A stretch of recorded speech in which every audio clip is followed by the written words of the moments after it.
The observation deck of the Celestial Drift hummed with the usual symphony of alien commerce chirps, clicks, and the occasional bellow echoing through the marketplace. Jor stood at the railing, his weathered hands gripping the cool metal as he watched cargo shuttles dance between the massive station's ducking arms. He'd been a freight hauler for 15 years, moving goods across the Andromeda trade corridor, and this particular stop was supposed to be routine. It wasn't. The first sign of trouble came as a blur of orange and black fur, followed by a second, slightly smaller blur. Before Jor could process what was happening, two small bodies pressed against his legs, trembling. He looked down to find a pair of Vacrian cubs, no more than 4 feet tall, attempting to hide behind him. Their large, amber eyes stared up at him with a mixture of terror and desperate hope. The problem was immediately apparent.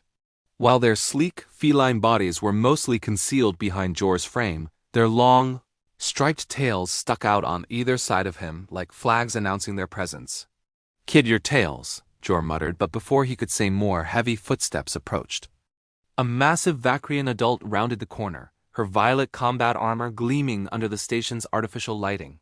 Her species was renowned across the galaxy as apex predators, 7 feet of muscle, claws, and hunting instinct honed over millions of years of evolution.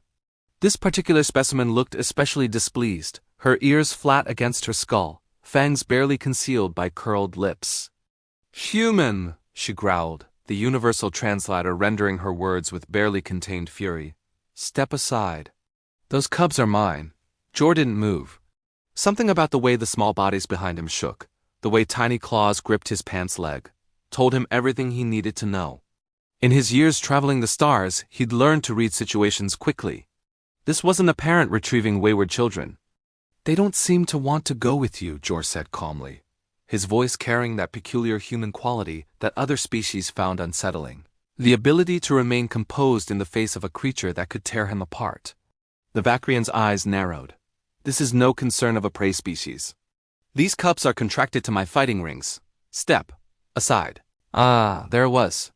Child trafficking dressed up in legal paperwork. Jor had heard rumors that some Vacrian clans sold their unwanted offspring to combat entertainment syndicates. The cubs behind him weren't runaways fleeing discipline. They were merchandise fleeing slavery. "No," Jor said simply. The word hung in the air like a challenge. Around them, the marketplace began to quiet. Other species, Centauri merchants with their crystalline carapaces, floating ephemeral consciousness clusters, even a few other Vacrians stopped to watch. Humans were rare this far into Andromeda space. Most species knew of them only through reputation. The warrior's laugh was a harsh bark. "You think your fragile species can stand against a Vacrian? We hunted megafauna on our homeworld before we achieved spaceflight. We are predators. You are prey." Jor's expression didn't change. "You know what's funny about that classification system of yours? You divided the galaxy into predators and prey, based on hunting instinct and physical prowess. Thing is, you forgot to account for one variable. And what would that be, human? Persistence." The word seemed to confuse her. Jor continued, his voice still maddeningly calm.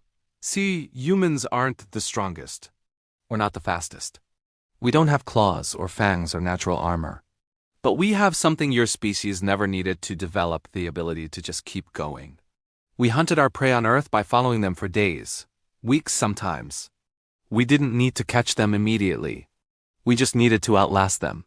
Behind him, one of the cubs, Vika, he would later learn, whispered something to her companion. The other cub responded in their native tongue, too quick for the translator. The warrior took a step forward. "Empty philosophy won't save you." "Maybe not," Jor agreed, "but law might. This is a coalition station. Those cubs are minors seeking asylum. The moment they made physical contact with a coalition citizen me and requested protection, they entered legal safeguard protocols. You know this. Everyone here knows this." The Vacrian's tail lashed. "Minor technicalities are still technicalities," Jor interrupted. "And here's another fun fact about humans. We're really, really good at paperwork, bureaucracy, rules. We'll file motions and appeals and injunctions. We'll tie this up in coalition courts for years. We're persistent that way too." A crowd had fully gathered now. Jor knew the truth: if the warrior decided to attack, he'd lose. Badly. But that wasn't the point. The point was that every second he stalled, more witnesses arrived. More eyes watched. And in civilized space, even predators had to follow certain rules. The Vacrian warrior stared at him for a long moment, calculating. Finally, she spat on the ground near his feet, a Vacrian insult, and turned away. This isn't overhuman. Yeah, it is, Jor replied to her, retreating back.